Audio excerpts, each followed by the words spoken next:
കർത്താവിനാൽ അനുഗ്രഹിക്കപ്പെട്ടവരെ, ഇന്നത്തെ ഈ ദിവസം, ഈ ഞായറാഴ്ച വലിയ ദൈവ പദ്ധതിക്ക് വേണ്ടി നമ്മൾ ഒരുമിച്ച് ഇന്ന് ഈ പ്രോഗ്രാമിൽ ആയിരിക്കുമ്പോൾ ഞാൻ നിങ്ങളോട് ഷെയർ ചെയ്യാൻ ആഗ്രഹിക്കുന്നത് സമാധാനത്തെക്കുറിച്ചാണ്, സ്വസ്ഥതയെക്കുറിച്ചാണ്.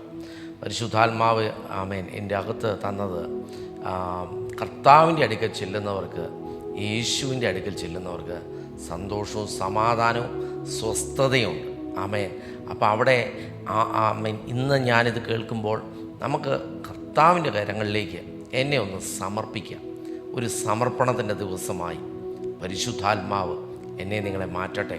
നമുക്കൊന്ന് സമർപ്പിക്കാൻ, പലതിൻ്റെയും മുമ്പിൽ സമർപ്പിക്കാൻ നമുക്ക് സമയമില്ല.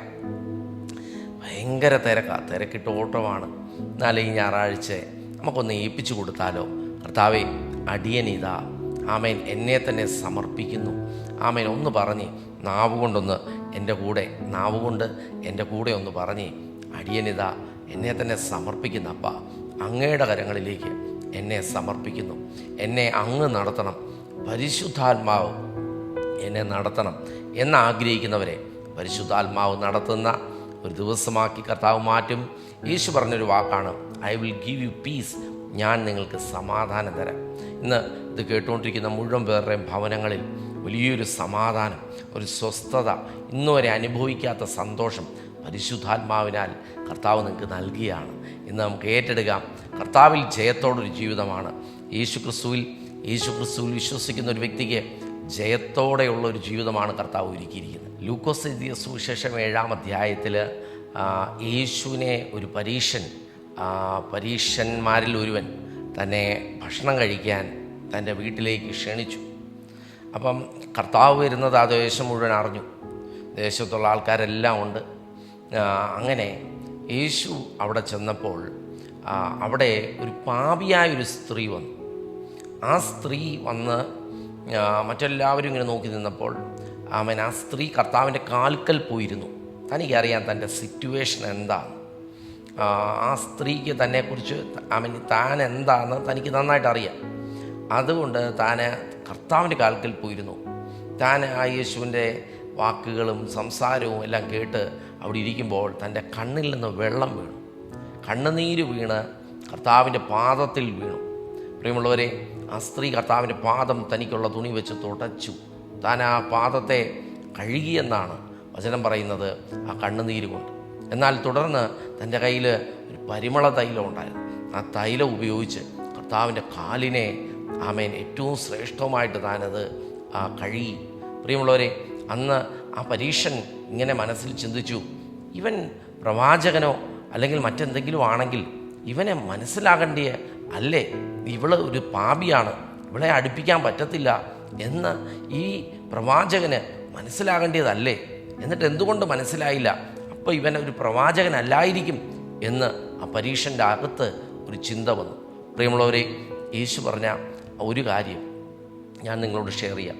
ആ അധ്യായത്തിൻ്റെ ഏറ്റവും അവസാനത്തെ വാക്യം ഇങ്ങനെയാണ് പറയുന്നത്, അവനോ സ്ത്രീയോട്, നിന്റെ വിശ്വാസം നിന്നെ രക്ഷിച്ചിരിക്കുന്നു, സമാധാനത്തോടെ പോക എന്ന് പറഞ്ഞു. അപ്പം എല്ലാവരും പ്രതീക്ഷിച്ചിരിക്കുന്നത് ഇവൻ പ്രവാചകനായതുകൊണ്ട് ഈ സ്ത്രീ അകറ്റി നിർത്തും. അങ്ങനെ പല സാഹചര്യങ്ങളും കാണാം. പക്ഷേ യേശു ആ സ്ത്രീയോട് പറയാണ്, നിന്റെ വിശ്വാസം, നീ എത്തേണ്ടടുത്ത് തന്നെയാണ് എത്തിയിരിക്കുന്നത്. നീ എവിടെയാണോ സമർപ്പിക്കേണ്ടത് അവിടെ തന്നെയാണ് സമർപ്പിച്ചിരിക്കുന്നത്. ധൈര്യത്തോടെ സമാധാനത്തോടെ നീ പോക. ഇന്ന് ഇത് കേൾക്കുന്ന മുഴുവൻ പേരോടും പറയാം, ആ യേശു എൻ്റെ നിങ്ങളുടെ കർത്താവ്. ആ യേശു എൻ്റെ നിങ്ങളുടെ കർത്താവാണെങ്കിൽ, ആമേൻ, നിൻ്റെ ഏത് സിറ്റുവേഷനാണെങ്കിലും ഏത് സാഹചര്യമാണെങ്കിലും നീ ആ കർത്താവിൻ്റെ കരങ്ങളിൽ സമർപ്പിച്ചാൽ നിൻ്റെ ജീവിതത്തിലെ എല്ലാ മേഖലകളിലും സമാധാനം കൊണ്ട് കർത്താവ് നിറയ്ക്കും. ഇന്നിത് കേൾക്കുന്നവർ ഏറ്റെടുത്താട്ടെ. ഒരു സമർപ്പണത്തോടുകൂടെ ആമേൻ വാഗൊണ്ട് വിളിച്ചു പറഞ്ഞ്, കർത്താവേ, അടിയനിത. മറ്റുള്ളവരൊക്കെയും നിന്നെ നോക്കി നീ കൊള്ളരുതാത്താന്ന് പറഞ്ഞു കാണും. നിന്നെ തള്ളപ്പെട്ട അവസ്ഥയിലായിരിക്കും, നിന്നെ എല്ലാവരും മാറ്റി നിർത്തിയതായിരിക്കും. ഇല്ല, മാറ്റി നിർത്തുന്ന ഒരാളല്ല യേശു, നിന്നെ സ്നേഹിക്കുന്ന ഒരു കർത്താവ്.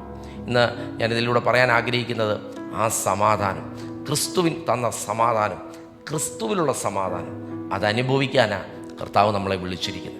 യേശു തൻ്റെ ശിഷ്യന്മാർക്ക് അന്ത്യ അത്താഴം ഒരുക്കുന്ന സമയത്ത് യോഹന്നാന്റെ സുവിശേഷം 14-ാം അധ്യായത്തിൽ അതിൽ 27-ാം വാക്യം പറയാണ്, സമാധാനം ഞാൻ നിങ്ങൾക്ക് വച്ചേച്ചു പോകുന്നു, എൻ്റെ സമാധാനം ഞാൻ നിങ്ങൾക്ക് തരുന്നു, ലോകം തരുന്നത് പോലെയല്ല ഞാൻ നിങ്ങൾക്ക് തരുന്നത്. നിങ്ങളുടെ ഹൃദയം കലങ്ങിപ്പോകരുത്, ഭയപ്പെടുകയും അരുത്. നോക്കിക്കേ, സിറ്റുവേഷൻ ഭയപ്പെടാൻ പോവുക, കലങ്ങാൻ പോവുക. അന്ത്യത്താഴത്തിൽ കർത്താവിനറിയാം ഇനി ഇവരുമായിട്ടൊരു കൂട്ടായ്മയില്ല, ഞാൻ ക്രൂശിക്കപ്പെടാൻ പോവുക, ഇവരെല്ലാവരും പീഡിപ്പിക്കുന്ന ചില അവസ്ഥയിലൂടെ ഇവർ കടന്നു പോകും. ഈശോയോട് പറയാം, ഭയപ്പെടരുത്, എൻ്റെ സമാധാനം ഞാൻ നിങ്ങൾക്ക് തരുന്നു, ലോകം തരുന്നത് പോലെ അല്ല. ഇന്നിത് കേൾക്കുന്ന മുഴുവൻ പറയാം, ലോകം തരുന്ന സമാധാനം താൽക്കാലികമാണ്. പക്ഷെ കർത്താവിൻ്റെ അടുക്കൽ ചെല്ലുന്നവർക്ക് കർത്താവ് തരുന്നത് എന്നേക്കുമായിട്ടുള്ള സമാധാനം. ആ സമാധാനം ലഭിക്കണമെങ്കിൽ ഞാൻ അതിൻ്റെ അകത്ത് എൻട്രി ചെയ്യണം, ഞാൻ അതിൻ്റെ അകത്ത് കയറണം. എൻ്റെ ജീവിതം യേശുവേ നിനക്കുള്ളതാണ്, നിനക്ക് വേണ്ടിയുള്ളതാണ്, ഒന്ന് ഏൽപ്പിച്ചു കൊടുക്കാവൂ. യോഹന്നാൻ 20-ാം അധ്യായത്തിൽ പറയാണ്, യേശു ഉയർത്തെഴുന്നേറ്റതിനു ശേഷം ഭയപ്പെട്ടിരിക്കുന്ന ശിഷ്യന്മാരുടെ ഇടയിൽ വന്ന് യേശു പറയാണ്, നിങ്ങൾക്ക് സമാധാനം. ആ പറയാനുള്ള ധൈര്യം കർത്താവ് പറഞ്ഞെങ്കിൽ നീ ധൈര്യത്തോടെ ഒന്ന് കണ്ടേ, ധൈര്യത്തോടെ ഒന്ന് വിളിച്ചു പറഞ്ഞേ, കർത്താവ് എനിക്ക് വേണ്ടി ഉണ്ടെന്നേ. അതേ അധ്യായത്തിൽ പറയാണ്, യേശു വീണ്ടും അവരോട് പറയാണ്, നിങ്ങൾക്ക് സമാധാനം, പിതാവ് എന്നെ അയച്ചതുപോലെ ഞാൻ നിങ്ങളെ അയക്കുക. സിറ്റുവേഷനൊക്കെ മാറാൻ പോവുക. ആമേൻ പറഞ്ഞ് എൻ്റെ സിറ്റുവേഷനൊക്കെ മാറാൻ പോവുക. ഇന്നലത്തെ പോലെ അല്ല ഇന്നെനിക്ക് ജയത്തോടൊരു ജീവിതം. പിതാവ് എന്നെ അയച്ചതുപോലെ യേശു പറയാം, ഞാൻ നിങ്ങളെ അയക്കുക. അപ്പം നമ്മൾ ആരാ? നമ്മൾ ചെറിയ ആൾക്കാരാണോ? ക്രിസ്തുവിന് പകരക്കാർ, കർത്താവിന് പകരക്കാർ, യേശുവിന് പകരക്കാരായ ഞാൻ നിങ്ങളും ആ വീട്ടിൽ കരഞ്ഞുകൊണ്ടിരിക്കാനല്ല വിളിച്ചിരിക്കുന്നത്. കരയേണ്ടിയ സിറ്റുവേഷൻ കാണും, സാഹചര്യം കാണും, പക്ഷേ അതിൻ്റെ മുകളിൽ ജയത്തോടെ നടക്കുന്ന ഒരാളെ കർത്താവിന് ആവശ്യമാണ്. സമർപ്പിക്കുന്ന നിന്നെ കർത്താവ് അത്ഭുതത്തോടെ മറ്റുള്ളവർക്ക് ആശ്ചര്യം തോന്നുമാറ് കർത്താവ് നിന്നെ നടത്താൻ മതിയായവനാണ്. ഒന്ന് ഏൽപ്പിച്ചു കൊടുത്താട്ടെ. നമുക്കൊന്ന് സമർപ്പിക്കാം പ്രിയമുള്ളവരെ, സമർപ്പണമുള്ളൊരു ജീവിതം. യേശു വീണ്ടും പല പ്രാവശ്യങ്ങളിൽ യേശു ആമേൻ ഉയർത്തെഴുന്നേറ്റതിന് ശേഷം പ്രത്യക്ഷപ്പെട്ടു ശിഷ്യന്മാർക്ക്. എന്നാൽ ആദ്യ സമയങ്ങളിലൊന്നും തോമസ് കണ്ടില്ല, തോമസ് അത്ര വിശ്വസിച്ചില്ല. ആ തോമസിന് വേണ്ടി തന്നെ ആമേൻ യേശു ഇറങ്ങി വന്ന്, വചനം പറയണം, ശിഷ്യന്മാരെല്ലാം കൂടിയിരിക്കുമ്പോൾ തോമസിൻ്റെ അടുക്കൽ വന്നിട്ട് അവരോട് പറഞ്ഞൊരു വാക്കുണ്ട്, വീണ്ടും പറയാണ്, നിങ്ങൾക്ക് സമാധാനം. ഇത് സംശയത്തോടെ കേൾക്കുന്ന ആമേൻ ദൈവവൈദ്യലെ, ആമേൻ നിനക്ക് വേണ്ടിയുള്ളതാണ് ഈ വചനം. ആമേൻ നിനക്ക് സമാധാനം എല്ലാ മേഖലകളിലും. നീ തൊടുന്ന നിൻ്റെ ബിസിനസ്സിൽ, നിൻ്റെ ആരോഗ്യത്തിൽ, നിൻ്റെ തലമുറയിൽ, നീ തൊടുന്നതിലൊക്കെയും ഇന്നിത് പറയുമ്പോൾ തന്നെ അനുഭവിക്കാൻ റെഡിയായിരിക്കും. പരിശുദ്ധാത്മാവ് നമ്മളെ സഹായിക്കും. ആമേൻ നമുക്ക് വേണ്ടി പരിശുദ്ധാത്മാവുണ്ട്. ആ സമാധാനം തരുന്നവൻ, എല്ലാ സകല സത്യത്തിലും വഴി നടത്തുന്നവൻ, ആ പരിശുദ്ധാത്മാവ് എന്നെ നിങ്ങളെ നടത്തും. നമുക്കൊന്ന് സമർപ്പിച്ചാലോ? നമുക്കൊന്ന് പ്രാർത്ഥിക്കാം. ഈ ഞായറാഴ്ച ഇത്രത്തോളം കർത്താവ് നമ്മളെ നടത്തി, അത്ഭുതത്തോടെ നടത്തി. കർത്താവെ നന്ദി, നന്ദി യേശുവേ. ഇത് പറഞ്ഞുകൊണ്ടിരിക്കുമ്പോൾ ആമേൻ ഒന്ന് ഏൽപ്പിച്ചു കൊടുത്തേ. കർത്താവെ എൻ്റെ ജീവിതം നിനക്കായി സമർപ്പിക്കുന്നു. നീ തരുന്ന സമാധാനം എനിക്ക് മതി, നീ തരുന്ന സ്വസ്ഥത എനിക്ക് മതി, നീ തരുന്ന ആരോഗ്യം മതി, നീ തരുന്ന സൗഖ്യം മതി, നീ തരുന്ന സമ്പത്ത് മതി, നീ തരുന്ന ശുശ്രൂഷ മതി. കർത്താവെ എല്ലാ മേഖലകളിലും സമാധാനം ചർച്ചിൽ വ്യാപരിക്കട്ടെ, ശുശ്രൂഷയിൽ ആമേൻ വെളിപ്പെടട്ടെ. അനുഗ്രഹിച്ച് പ്രാർത്ഥിക്കുന്നു, തലമുറകളിൽ വെളിപ്പെടട്ടെ. ആമേൻ കർത്താവ് നൽകിയ സമാധാനം, അതാണ് ഞങ്ങളുടെ ധൈര്യം, അതാണ് ഞങ്ങളുടെ ഉറപ്പ്. കർത്താവെ അത് ഇന്ന് ധൈര്യമില്ലാതെ ഭയപ്പെട്ടിരിക്കുന്ന ആമേൻ ഹൃദയങ്ങളിൽ ആമേൻ ധൈര്യമുണ്ടാകട്ടെ, ആ സമാധാനത്താൽ നിറയട്ടെ. ആമേൻ എല്ലാവരും തള്ളിയതാണോ? ഇല്ല, കർത്താവ് നിന്നെ ചേർത്ത് പിടിച്ചിട്ടുണ്ട്. ധൈര്യത്തോടെ കർത്താവിൽ ഞങ്ങളെ തന്നെ സമർപ്പിക്കുന്നപ്പ അത്ഭുതമാക്കിയതിനായി സ്തോത്രം. ഇന്നത്തെ ദിവസം കർത്താവെ ആരാധനയ്ക്ക് പോകുവാനും ഉള്ള മുഖാന്തരങ്ങൾക്ക് ഒരുങ്ങി കർത്താവെ ഇന്ന് ആരാധന കഴിഞ്ഞു കേൾക്കുന്നവരുണ്ട്. കർത്താവെ അവർക്ക് വേണ്ടിയ വലിയ മഹത്വം ആമേൻ ഇവരുടെ ജീവിതത്തിൽ എല്ലാ മേഖലകളിലും വെളിപ്പെടട്ടെ, ആരോഗ്യത്തിൽ വെളിപ്പെടട്ടെ, സമ്പത്തിൽ വെളിപ്പെടട്ടെ. യേശുവിൻ്റെ നാമത്തിൽ അനുഗ്രഹിക്കുന്നു. ഇപ്പോൾ തന്നെ സൗഖ്യങ്ങൾ നടക്കട്ടെ, വലിയൊരു സ്വസ്ഥത.